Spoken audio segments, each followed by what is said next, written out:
Hello viewers, எங்கள் கிராமத்தில் இந்த வேப்ப மரம் தெரியுப்பாங்க, அதுக்கு கீழே ஹோம்ஸ்டே டெரஸ் கார்டன் அவங்க வந்து கருவேப்பிலை காமிச்சு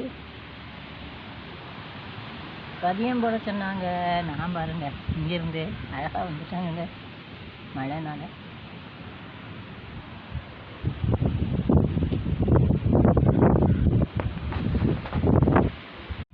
ஹலோ வியூவர்ஸ், நான் பாருங்கள் அங்கே மரத்தடியில் எடுத்துகிட்டு வந்ததை இங்கே பாருங்கள் இதில் வச்சாச்சு. நான் மண் வந்து ரெடியாகவே வச்சுருப்பேங்க, எப்பவும் பாட்டு மட்டும் போட்டு, அதனால் டக்குன்னு இவங்கள நட்டாச்சு. ரெண்டையுமே சேர்த்தே நட்டுட்டேன். தனித்தனியாக நடலாமாங்க? சரிங்க, தனித்தனியாக நட்டுருவோம். எது ஒன்று வருதான் பார்க்கலாம்ல.